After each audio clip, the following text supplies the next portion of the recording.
ഹരേ കൃഷ്ണ. എല്ലാവർക്കും മാധവത്തിലേക്ക് സ്വാഗതം. സ്കന്ദഷഷ്ഠി വ്രതം 3-ാം ദിവസം നമ്മൾ ഏത് പ്രാർത്ഥനയാണ് ജപിക്കേണ്ടത് എന്നുള്ളതിനെ പറ്റിയും പ്രധാനമായും ഭഗവാന് നടത്തേണ്ടുന്ന വഴിപാടുകളെ പറ്റിയുമാണ് ഇന്ന് നമ്മൾ പറയുന്നത്. വഴിപാടുകളെ പറ്റി കഴിഞ്ഞ ദിവസവും ഞാൻ പറഞ്ഞു, എല്ലാ ദിവസവും പറയുന്നുണ്ട്. ഭഗവാൻ അഭിഷേക പ്രിയനാണ്. അതുകൊണ്ട് തന്നെ ഭഗവാന് അഭിഷേകം ചെയ്യുക. നിങ്ങൾക്ക് സാധിക്കുന്ന ദിവസങ്ങളിൽ ഭഗവാൻ അഭിഷേകം ചെയ്യണം. പ്രത്യേകിച്ച് സ്കന്ദഷഷ്ഠി ദിവസം ഭഗവാന് അഭിഷേകം ചെയ്യണം. മറ്റൊരു കാര്യം ഞാൻ പറഞ്ഞിരുന്നു, നമ്മൾ ആദ്യമായിട്ടാണ് ഷഷ്ഠിവ്രതം എടുക്കുന്നതെങ്കിൽ നമ്മൾ ഏത് വഴിപാടാണ് ഭഗവാന്, ഏത് നൈവേദ്യമാണ് ഭഗവാന് സമർപ്പിക്കേണ്ടത്, അല്ലെങ്കിൽ രണ്ടാമത്തെ തവണ നിങ്ങൾ സ്കന്ദഷഷ്ഠി വ്രതം എടുക്കുകയാണെങ്കിൽ ഏത് നൈവേദ്യമാണ് സമർപ്പിക്കേണ്ടത്, അതിനെപ്പറ്റി അങ്ങനെ ഒരു 9ാമത്തെ തവണ വരെ നമ്മൾ ഷഷ്ഠിവ്രതം, അതായത് 9ാമത്തെ തവണ ഷഷ്ഠിവ്രതം എടുക്കുന്ന ആള് എന്ത് വഴിപാടാണ് നടത്തേണ്ടത് എന്നുള്ളതിനെ പറ്റി വിശദമായൊരു വീഡിയോ കഴിഞ്ഞ ദിവസം ഇട്ടിരുന്നു. എങ്കിലും ഞാൻ ഒന്നുകൂടി പറയാം. നിങ്ങൾ ആദ്യമായിട്ടാണ് സ്കന്ദഷഷ്ഠി വ്രതം എടുക്കുന്നതെങ്കിൽ നിങ്ങൾ പാൽപായസമാണ് ഭഗവാന് വഴിപാടായി സമർപ്പിക്കേണ്ടത്. അങ്ങനെ പറയുമ്പോൾ ഒരു സംശയം വന്നു, അതായത് ഏത് ദിവസമാണ് പാൽപായസം വഴിപാടായി സമർപ്പിക്കേണ്ടത് എന്നുള്ളത്. നിങ്ങൾക്ക് സ്കന്ദഷഷ്ഠി ദിവസം, ആ ദിവസം നിങ്ങൾക്ക് ഭഗവാന് ഈ പ്രസാദം വഴിപാടായി സമർപ്പിക്കാം. അതല്ലാതെ ഈ 6 ദിവസവും ചെയ്യണമെന്നില്ല. ചെയ്താൽ നല്ലത്, ചെയ്തില്ല എന്ന് കരുതി യാതൊരു കുഴപ്പവുമില്ല. നമുക്ക് നമ്മുടെ യഥാശക്തി എന്താണോ നമുക്ക് സാധിക്കുന്നത് അത് ചെയ്യുക. ഒരു ദിവസമെങ്കിലും, അത് സ്കന്ദഷഷ്ഠി ദിവസം ചെയ്യാൻ സാധിക്കുന്നെങ്കിൽ അത്രയും ഉത്തമം. അതാണ് ഏറ്റവും ഉത്തമമായിട്ടുള്ള ദിവസം, സ്കന്ദഷഷ്ഠി ദിവസം. അന്ന് ചെയ്യുന്നതായിരിക്കും ഉത്തമം. ഇനി അതിന് സാധിക്കുന്നില്ല, മറ്റേതെങ്കിലും ദിവസമാണ് സാധിക്കുന്നതെങ്കിലും നിങ്ങൾ ഈ 6 ദിവസത്തിനുള്ളിൽ ഏതെങ്കിലും ഒരു ദിവസമെങ്കിലും പാൽപായസം വഴിപാടായി സമർപ്പിക്കണം. ആദ്യമായി സ്കന്ദഷഷ്ഠി വ്രതം എടുക്കുന്ന ആളുകൾ. രണ്ടാമതായി എടുക്കുന്ന ആളുകൾ, അതായത് രണ്ടാമത്തെ സ്കന്ദഷഷ്ഠി വ്രതമാണ് ഇപ്പോൾ എടുക്കുന്നതെങ്കിൽ അവര് ശർക്കര പായസമാണ് വഴിപാടായി സമർപ്പിക്കേണ്ടത്. ഒന്നാമത്തേത് പാൽപായസമാണെങ്കിൽ രണ്ടാമത്തേത് ശർക്കര പായസമാണ് വഴിപാടായി സമർപ്പിക്കേണ്ടത്. അത് നമ്മുടെ കയ്യാൽ നമുക്ക് ഉണ്ടാക്കി രാവിലെ വിളക്ക് തെളിയിച്ച് പ്രാർത്ഥിക്കുമ്പോൾ ഭഗവാൻ അത് നൈവേദ്യമായിട്ട് സമർപ്പിക്കാം. അങ്ങനെയാണ് ചെയ്യേണ്ടത്. 3ാമത്തെ തവണയാണ് സ്കന്ദഷഷ്ഠി വ്രതം എടുക്കുന്നതെങ്കിൽ വെള്ള നിവേദ്യമാണ്, അതായത് വെള്ളച്ചോറാണ് ഭഗവാന് നൈവേദ്യമായി സമർപ്പിക്കേണ്ടത്. 4ാമത്തേതാണെങ്കിൽ ഉണ്ണിയപ്പമാണ് സമർപ്പിക്കേണ്ടത്. 5ാമത്തേത് മോദകമാണ്. 6ാമത്തേത് പശുവിൻ പാലാണ്. 7ാമത്തേത് ഇളനീരാണ്. 8ാമത്തേത് പാനകമാണ്. 9ാമത്തേത് 7 മണി, 7 കുരുമുളക്, അതാണ് ഭഗവാന് നൈവേദ്യമായിട്ട് സമർപ്പിക്കേണ്ടത്. ഇതിൽ പാനകം എങ്ങനെയാണ് ഉണ്ടാക്കേണ്ടത് എന്ന് ചോദിച്ചിട്ടുണ്ട്. പാനകം ഉണ്ടാക്കുന്ന ഒരു വീഡിയോ ഞാൻ ഉടൻ തന്നെ നമ്മുടെ 2ാമത്തെ ചാനൽ കൗസ്തുഭം വെജ് ഫുഡ്സിൽ ഉണ്ടാക്കി കാണിച്ചു തരാം. അതനുസരിച്ചിട്ട് നിങ്ങൾ ഉണ്ടാക്കി സമർപ്പിച്ചാൽ മതി. ഇനി ഈ വഴിപാടുകളൊക്കെ തന്നെ ഭഗവാന് വളരെ ഇഷ്ടമാണ്. അതുകൊണ്ട് ആദ്യമായി സ്കന്ദഷഷ്ഠി വ്രതം എടുക്കുന്ന ആളുകള് സ്കന്ദഷഷ്ഠി ദിവസം പാൽപായസം ഭഗവാന് നൈവേദ്യമായി സമർപ്പിച്ചു എന്നു കരുതി 5ാമത്തെ ദിവസമോ 4ാമത്തെ ദിവസമോ ഒക്കെ തന്നെ നിങ്ങൾക്ക് ഉണ്ണിയപ്പമോ വെള്ള നിവേദ്യമോ ശർക്കര പായസമോ മോദകമോ പാനകമോ പശുവും പാലോ ഒക്കെ സമർപ്പിക്കാം. കാരണം ഇതൊക്കെ ഭഗവാന് വളരെ പ്രിയപ്പെട്ട വഴിപാടുകളാണ്. ഒരു 7 മണി കുരുമുളകെങ്കിലും സമർപ്പിക്കാനായിട്ട് സാധിക്കുന്നെങ്കിൽ അതും വളരെ ശ്രേഷ്ഠമാണ്. ഇനി ഓരോ വർഷവും നിങ്ങൾ ചെയ്യേണ്ടുന്ന വിധി അനുസരിച്ചിട്ടുള്ള വഴിപാടുകളാണ് ഇവിടെ പറഞ്ഞത്. ഇനി 10ാമത്തെ വർഷം അല്ലെങ്കിൽ 11ാമത്തെ വർഷമായി ഞാൻ സ്കന്ദഷഷ്ഠി വ്രതം എടുക്കുന്നത് എന്നുണ്ടെങ്കിൽ നിങ്ങളുടെ മനസ്സിൽ ഞാൻ ഈ പറഞ്ഞ വഴിപാടുകളിൽ ഏതെങ്കിലും ഒന്ന് നിങ്ങളുടെ മനസ്സിൽ നിങ്ങൾക്ക് ഏതാണോ പ്രിയപ്പെട്ടതായി തോന്നുന്നത്, ഏതു ചെയ്യാനാണോ പ്രിയപ്പെട്ടതായി തോന്നുന്നത് അത് ചെയ്യുക. അത് വളരെ ശ്രേഷ്ഠമാണ്. കാരണം ഭഗവാന് വളരെ പ്രിയപ്പെട്ട പ്രസാദങ്ങളാണ് ഇതെല്ലാം. അതുപോലെ അഭിഷേക പ്രിയനാണ് ഭഗവാൻ എന്ന് പറഞ്ഞു. നിങ്ങൾക്ക് നിങ്ങളെ കൊണ്ട് യഥാശക്തി അഭിഷേകങ്ങൾ ചെയ്യാം. ഭഗവാന് ജലാഭിഷേകം ചെയ്യാം, എണ്ണ കൊണ്ട് അഭിഷേകം ചെയ്യാം, ഭസ്മം കൊണ്ട് അഭിഷേകം ചെയ്യാം. പാപശമനത്തിനും ശാപദോഷത്തിനുമൊക്കെ ഭസ്മാഭിഷേകം വളരെ നല്ലതാണ്. ശത്രുദോഷത്തിനും ഭാഗ്യം ലഭിക്കുന്നതിനും എണ്ണ കൊണ്ട് അഭിഷേകം ചെയ്യുന്നത് വളരെ നല്ലതാണ്. പാലുകൊണ്ട് അഭിഷേകം ചെയ്യാം. ആരോഗ്യത്തിനും ആയുസ്സിനും വേണ്ടി പാലുകൊണ്ട് അഭിഷേകം ചെയ്യാം.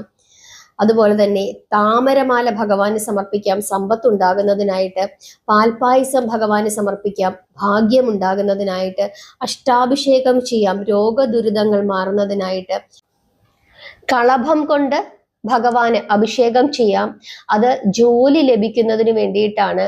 സർവ്വ ഐശ്വര്യങ്ങളും ഉണ്ടാകുന്നതിനായിട്ട് നെയ്വിളക്ക് ഭഗവാന് സമർപ്പിക്കാം, മഞ്ഞപ്പട്ട് ഭഗവാന് സമർപ്പിക്കാം, വെള്ളപ്പട്ട് ഭഗവാന് സമർപ്പിക്കാം, ചുവന്ന നിറത്തിലുള്ള വസ്ത്രം ഭഗവാന് സമർപ്പിക്കാം. നമുക്ക് എന്താണോ സാധിക്കുന്നത്, ഒരു പൂമാലയെങ്കിലും ഭഗവാന് സമർപ്പിച്ചു പ്രാർത്ഥിച്ചു കഴിഞ്ഞാൽ അത് വളരെ വളരെ ശ്രേഷ്ഠമാണ്.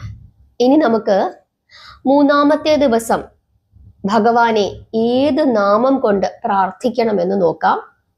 ഈ നാമം ഏറ്റവും കുറഞ്ഞത് 4 തവണയെങ്കിലും ജപിക്കണം. 108 തവണ വെച്ച് 4 തവണ ജപിക്കാൻ സാധിക്കുന്നെങ്കിൽ അങ്ങേയറ്റം ഉത്തമമാണ്. നിങ്ങൾക്ക് ഒന്നുകിൽ രാവിലെ, ഉച്ചയ്ക്ക്, സന്ധ്യയ്ക്ക്, അതുപോലെ തന്നെ നിങ്ങൾ കിടക്കാൻ പോകുന്നതിന് മുമ്പ് ആ നിലയിൽ 4 നേരമായി പ്രാർത്ഥിക്കാം. അതല്ലെങ്കിൽ രാവിലെയും വൈകുന്നേരവും സന്ധ്യയ്ക്ക്, അതായത് രാവിലെയും സന്ധ്യയ്ക്കുമായിട്ട് 108 തവണ വെച്ച് രാവിലെ 2 തവണ, 108 തവണ വെച്ച് സന്ധ്യയ്ക്ക് 2 തവണ. അതല്ല, രാവിലെയോ സന്ധ്യയ്ക്കോ ഏതെങ്കിലും ഒരു സമയത്ത് 108 തവണ വെച്ച് അങ്ങനെ 4 തവണ, 108 × 4, അങ്ങനെ 108 മണികളുള്ള ഒരു മാല, അത് 4 തവണ ജപിക്കണം ഒരു ദിവസം. അതെങ്ങനെ ജപിക്കാൻ സാധിക്കുമെന്നുള്ളത് നിങ്ങൾ തന്നെ നിശ്ചയിക്കുക.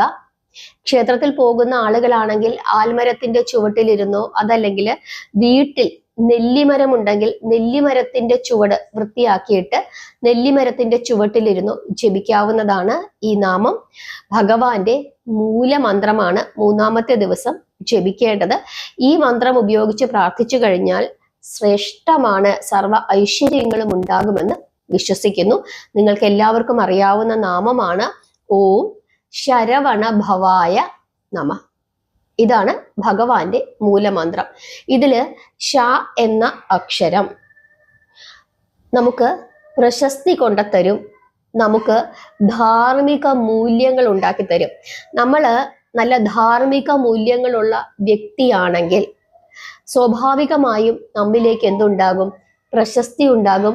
നല്ല പ്രശസ്തിയായിരിക്കും ഉണ്ടാകുന്നത്. പ്രശസ്തി തന്നെ 2 രീതിയിലുണ്ട്.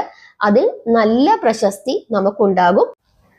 അതിനെ സൂചിപ്പിക്കുന്ന അക്ഷരമാണ് ശ. രണ്ടാമത്തെ അക്ഷരം രായാണ്. ര എന്ന അക്ഷരം സൂചിപ്പിക്കുന്നത് സമ്പത്തിന്റെ ഒഴുക്കിനെയാണ്. നമുക്ക് ധാരാളം സമ്പത്തുണ്ടാകും, പണവരവുണ്ടാകുമെന്നാണ് ഇവിടെ ഉദ്ദേശിക്കുന്നത്. ഇനി അടുത്ത അക്ഷരം വായാണ്. വ എന്ന അക്ഷരം കൊണ്ട് ഉദ്ദേശിക്കുന്നത് രോഗങ്ങൾ മാറുന്നതിനെ പറ്റിയും അതുപോലെ തന്നെ സാമൂഹികമായ പ്രശ്നങ്ങൾ തീരുന്നതിനെ പറ്റിയിട്ടുമാണ്. അപ്പൊ ഈ നാമം ജപിച്ചു കഴിഞ്ഞാൽ നമുക്ക് നല്ല പ്രശസ്തി ഉണ്ടാകും, സമ്പത്തുണ്ടാകും, ശാരീരികമായ പ്രശ്നങ്ങളും സാമൂഹിക പ്രശ്നങ്ങളും മാറും. അടുത്ത അക്ഷരം നായാണ്. ന എന്ന അക്ഷരം ഉദ്ദേശിക്കുന്നത് ശത്രുദോഷത്തെയാണ്. ശത്രുദോഷങ്ങൾ ഒഴിഞ്ഞു പോകും ഈ നാമം ജപിച്ചാൽ. അടുത്ത അക്ഷരം ഭായാണ്. ഭ നല്ല ആകർഷണം ഉണ്ടാക്കും. അതായത് എല്ലാവരും നമ്മിലേക്ക് ആകർഷിക്കപ്പെടും. അത് വളരെ അത്യാവശ്യമാണ്. എല്ലാവർക്കും നമ്മളോടൊരു ഇഷ്ടമുണ്ടാകണം. അങ്ങനെ ഉണ്ടാകുമെന്നാണ് വിശ്വസിക്കുന്നത്. അതുപോലെ തന്നെ വ. വ ഗൃഹനില ദോഷങ്ങൾ മാറ്റും. ഗൃഹനിലയിലെ ചൊവ്വാ സംബന്ധമായ പ്രശ്നങ്ങൾ ഉണ്ടെങ്കിൽ അവരുടെ വിദ്യാഭ്യാസം, ജോലി, വിവാഹ പ്രശ്നങ്ങൾ, വിവാഹ ജീവിതത്തിൽ ഉണ്ടാകുന്ന പ്രശ്നങ്ങൾ, ഇതിനെയൊക്കെ ബാധിക്കും. നമ്മുടെ ജോലിയും വിദ്യാഭ്യാസവും കുടുംബജീവിതവും നമുക്ക് ദോഷമായി ഭവിച്ചാൽ പിന്നെ എന്തുണ്ട് എന്ന് പറഞ്ഞിട്ട് യാതൊരു കാര്യവുമില്ല. അപ്പൊ ഇങ്ങനെയുള്ള ദോഷങ്ങളെയൊക്കെ ഈ നാമം ജപിച്ചാൽ ഇങ്ങനെയുള്ള ദോഷങ്ങളൊക്കെ മാറുമെന്നാണ് വിശ്വസിക്കുന്നത്. അടുത്ത അക്ഷരമാണ് യ. യ എന്ന അക്ഷരം നമ്മുടെ ആത്മാവിനെ ശുദ്ധീകരിക്കും. അതുകൊണ്ട് ഇത്രയും ശക്തിയേറിയ ഈ നാമമാണ് നമ്മൾ നിത്യവും ജപിക്കേണ്ടത്. അതുകൂടാതെ ഈ 3-ാമത്തെ ദിവസം, 6 ദിവസത്തെ ഷഷ്ടി വ്രതമാണ്. അതില് 3-ാമത്തെ ദിവസം നമ്മൾ ഈ നാമം നിർബന്ധമായും 108 തവണ വെച്ച് 4 പ്രാവശ്യം ജപിക്കണം. കോടതി വ്യവഹാരങ്ങൾ ചെയ്യുന്ന ആളുകൾ നിർബന്ധമായും എല്ലാ ദിവസവും ഈ നാമം ജപിക്കണം. അത് അവരുടെ കേസിനെ വിജയിപ്പിക്കുവാൻ സാധിക്കും. അതുപോലെ തന്നെ ഒരു ബുക്ക് എടുത്തിട്ട് ആ ബുക്കില് ചുവന്ന നിറത്തിലുള്ള മഷി ഉള്ള പേന ഉപയോഗിച്ചിട്ട് ഈ നാമം 108 തവണ വെച്ച് 4 പ്രാവശ്യം എഴുതുന്നതും വളരെ വളരെ ശ്രേഷ്ഠമാണ്. അത് നാളത്തെ ദിവസം മാത്രമല്ല, എല്ലാ ദിവസവും ചെയ്യുന്നത് വളരെ ശ്രേഷ്ഠമാണ്. ഈ ഷഷ്ടിവ്രതം കഴിഞ്ഞതിന് ശേഷവും നിത്യവും അങ്ങനെ ചെയ്യുന്നത് വളരെ ശ്രേഷ്ഠമാണ്. ഗൃഹനില ദോഷങ്ങൾ നന്നായി മാറിക്കിട്ടും.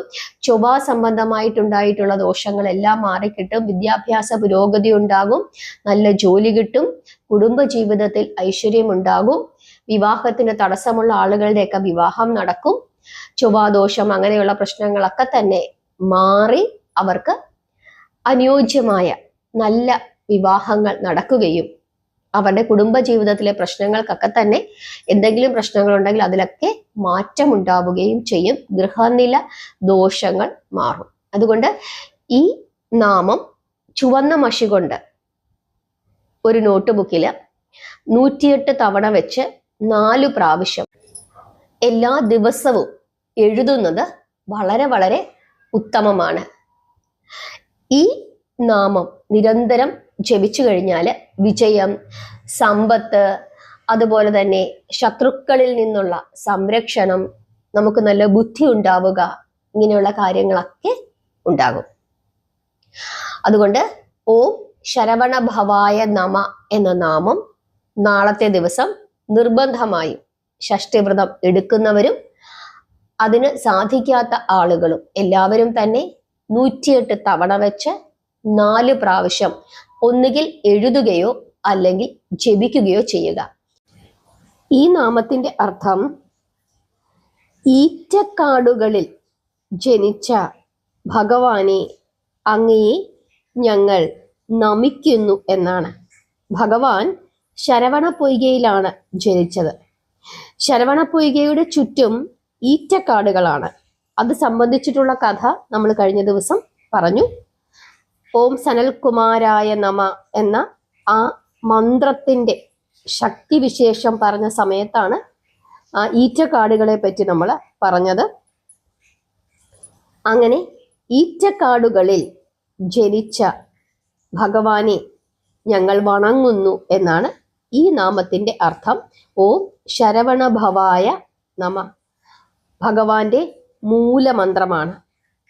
വളരെ ശുദ്ധിയോടുകൂടി ഭക്തിയോടുകൂടി ഈ മന്ത്രം ജപിച്ച് പ്രാർത്ഥിക്കുന്ന ഒരാൾക്ക് ജീവിതത്തിൽ സർവ വിജയങ്ങളും ഉണ്ടാകും എന്നുള്ള കാര്യത്തിൽ 100% ഉറപ്പാണ്. ഭക്തിയോടുകൂടി മനഃശുദ്ധിയോടുകൂടി ഒന്ന് ജപിച്ചു നോക്കൂ. ഫലം പെട്ടെന്ന് തന്നെ അറിയാനായിട്ട് സാധിക്കും. എല്ലാവരെയും ഭഗവാൻ അനുഗ്രഹിക്കട്ടെ. അമ്മ മഹാമായയുടെ അനുഗ്രഹം നിങ്ങൾക്ക് എല്ലാവർക്കും ഉണ്ടാകട്ടെ. പ്രാർത്ഥിക്കുക, നാമം ജപിക്കുക, സ്കന്ദപുരാണത്തിലെ കഥകളൊക്കെ നിരന്തരം കേൾക്കുക. ഹരേ കൃഷ്ണ.